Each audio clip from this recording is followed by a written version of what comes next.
जय हिंद साथियों। मैं पवन कुमार, लोकतांत्रिक राष्ट्रवादी पार्टी का राष्ट्रीय प्रवक्ता। दोस्तों, अभी गुजरात में चुनाव होने हैं और जल्द ही हम लोग मतदान करने वाले हैं। पर दोस्तों, मतदान सबसे पहले तो मैं रिक्वेस्ट करूंगा कि आप लोग सभी लोग भारी संख्या में मतदान करने जाएं और अपने इस मताधिकार का पूरा उपयोग करें।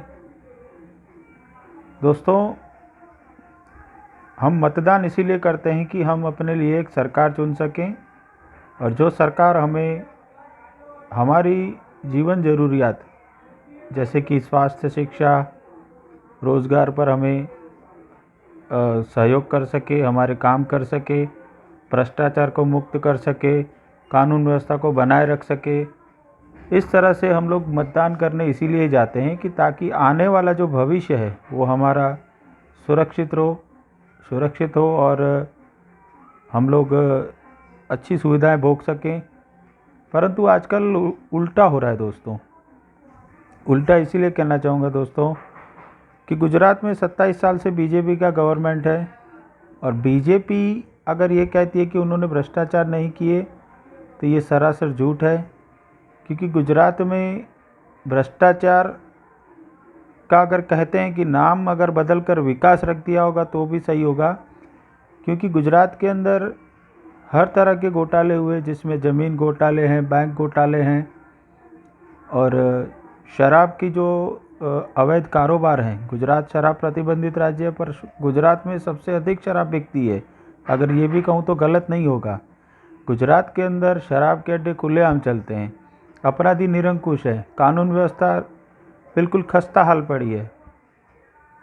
अपराधी अपराध कर रहे हैं, भ्रष्टाचार हो रहा है, पुलिस प्रशासन मौन सहयोग करता है और सरकार कहती है सब अच्छा है। दूसरी बात ये कहना चाहूँगा दोस्तों कि ये जो भ्रष्टाचार का खेल है ये सालों से चल रहा है। नंबर 2 पे आता है कि हमारे यहाँ अभी आपने देखा होगा कि गुजरात में ही कोरोना काल, विकासशील गुजरात की बात होती है। कोरोना काल में जनता की हालत क्या थी?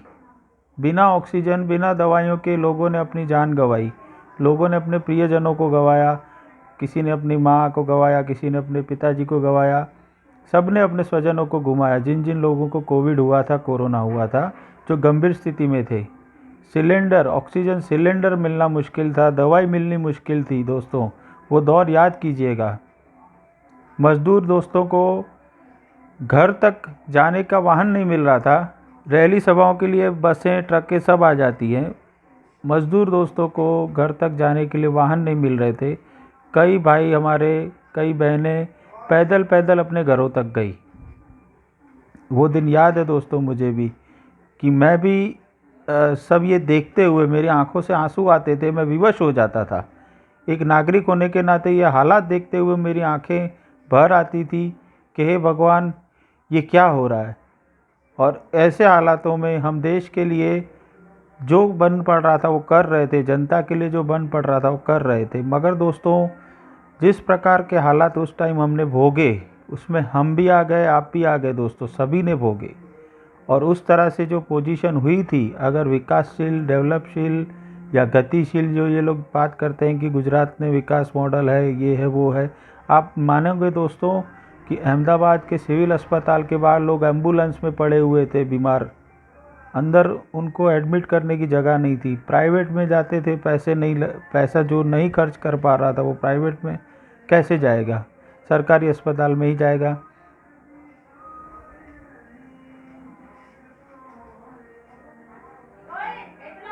प्राइवेट अस्पतालों में कोई ट्रीटमेंट लेना बहुत बड़ी बात होती थी दोस्तों। ऐसे माहौल से हम निकले। आज महंगाई देखिए दोस्तों, गैस का सिलेंडर 1100 रुपये तक पहुंच गया, पेट्रोल 100 रुपीज़ पहुँच गया, 100 रुपये का। आम आदमी को ये सब मायने रखता है। कार्यकर्ता हो बीजेपी का, उसको भी मायने रखता है, कांग्रेस का कार्यकर्ता उसको भी मायने रखता है। हमें विशेष रूप से हमारे इन सब मुद्दों पर ध्यान देते हुए हमें वोटिंग करना है दोस्तों, ना कि किसी भ्रमित बातों में आकर कि हिंदू मुस्लिम की जो बातें होती रहती है उन सब बातों से दूर रहकर नफ़रत, कलेश और बेईमानी वाली जो भाषाओं का उपयोग होता है उन सब से दूर रहकर हमें निष्पक्ष चुनाव करना है दोस्तों। भारी बहुमत से हमें वोटिंग करना है और वोटिंग करते समय इन सब मुद्दों पर ध्यान देना है दोस्तों। आज सड़कें, आप क्या समझते हैं कि यहाँ सड़कें बहुत अच्छी हैं? दोस्तों, सड़कों की दिक्कत है, अभी भी सड़कें ठीक नहीं हैं। पानी गटर वाले भी आते हैं, मैं जहाँ रहता हूँ वहाँ हर 3 महीने में गटर का पानी पीने के पानी में मिक्स हो जाता है। स्थानीय प्रशासन सिर्फ साफ़ सफाई करके चला जाता है, इसका कोई प्रॉपर सॉल्यूशन नहीं आ रहा है। तो आप सोच सकते हैं दोस्तों कि किस तरह का विकास हो रहा है। थोड़ी सी बारिश आती है, पूरा शहर पानी में तैरने लगता है। उसके बाद दोस्तों, शिक्षा व्यवस्था की अगर बात करें तो सरकारी स्कूल बंद पड़े हुए हैं। प्राइवेट स्कूल में आप इतना फ़ीस पे नहीं कर सकते कि अपने बच्चों को आप कैसे पढ़ाएं। ये सब बातें दोस्तों मायने रखती हैं, क्योंकि मैं भी एक मध्यम परिवार का लड़का हूँ, मैं खुद कमा कर खाता हूँ दोस्तों, मैं आप लोगों के जैसा ही हूँ। परंतु इन सब बातों को ध्यान में रखते हुए हमें वोटिंग करना है दोस्तों। मोरबी की घटना, इतनी दुख भरी घटना हुई, किसी के आंसू नहीं बहे। ये किस तरह के नेता हैं ये लोग? दोस्तों, मोरबी में इतनी बड़ी वारदात हुई, जो घटना हुई, क्या उसके पीछे सरकार जिम्मेदार नहीं है? कैसे नहीं है भैया? सरकार के अंडर में ही आता है उसे मेंटेन करना, उसका रख रखाव करना सरकार के अंडर में आता है। सरकार ने अपनी इच्छा अनुसार किसी को टेंडर दिया और वो आदमी अपने हिसाब से उसको चालू करके शुरू कर दिया उसने। बाद में कहते हैं कि इसमें सरकार का कोई रोल नहीं है। ऐसे कैसे रोल नहीं है भैया? सरकार पूरी जिम्मेदार है उसमें। नंबर 2 पे आती है बात कि बोटाद के अंदर शराब कांड हुआ था, जो काफ़ी चर्चित हुआ। अब आप सोचेंगे कि शराब कांड, गुजरात में तो शराब प्रतिबंध है, फिर भी शराब कांड होते हैं। या दैनिक अखबारों में आप रोज़ पढ़िए तो रोज़ खबरें आती हैं कि यहाँ पर इतना शराब पकड़ा गया, वहाँ उतना शराब पकड़ा गया। अहमदाबाद के कई इलाकों में, कई गलियों में, कई सोसाइटियों के आसपास शराब बिकती है, लोग जानते हैं। अब इसमें आपको मैं बताना चाहूँगा, तो गुजरात के मूल नरोड़ा विधानसभा के विस्तार में कुबेर नगर नाम की एक एरिया पड़ती है, जहाँ पे शराब के अड्डे खूब चलते हैं। वहाँ पे देसी विदेशी दोनों शराब के अड्डे खूब चलते हैं। और सरदार नगर पुलिस स्टेशन की रेंज में और एयरपोर्ट पुलिस स्टेशन यहाँ पर लगता है। भाइयों, इतना शराब हमने देखा नहीं होगा, आपने सोचा नहीं होगा उतना शराब बिकता है। शराब माफिया निरंकुश हैं और भ्रष्टाचारी अपने भ्रष्टाचार में लिप्त हैं। अब ये शराब के जो अड्डे हैं वो बंद करवाने की जिम्मेदारी पुलिस की है, पब्लिक की नहीं है, फिर भी चलते हैं आराम से। और यहाँ पर अभी भी चुनाव से पहले 2 से 3 बार शराब की फैक्ट्रियाँ पकड़ी गई। जिस राज्य में शराब प्रतिबंध है वहाँ शराब की फैक्ट्रियाँ पकड़ी जा रही है। ये कैसा विकास है? हालांकि मैं गुजरात के जो ईमानदार अधिकारी हैं, जो अफसर हैं, मैं उन्हें सलाम करता हूं कि वो अपनी मेहनत, ईमानदारी और निष्ठा से काम कर रहे हैं, तब ये सारी पोल खुल रही है दोस्तों।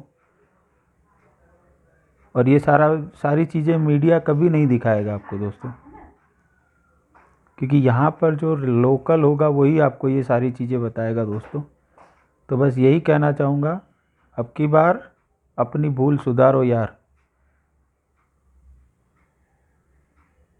और ये जो करोड़ों रुपए जो खर्चे कर रहे हैं ना अपनी रैलियों के पीछे, तो वो मोरबी कांड के पीड़ितों के पीछे कर सकते थे, शराब कांड के पीड़ितों के पीछे कर सकते थे, गरीब बच्चों को पढ़ाने के लिए सरकारी स्कूलों को सुधार करने में भी कर सकते हैं, नागरिकों को चलने के लिए सड़कों में भी सुधार कर सकते हैं, महंगाई भी कम कर सकते हैं।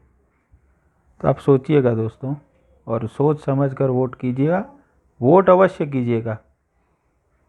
जय हिंद, जय भारत। चंद्रशेखर जिंदाबाद।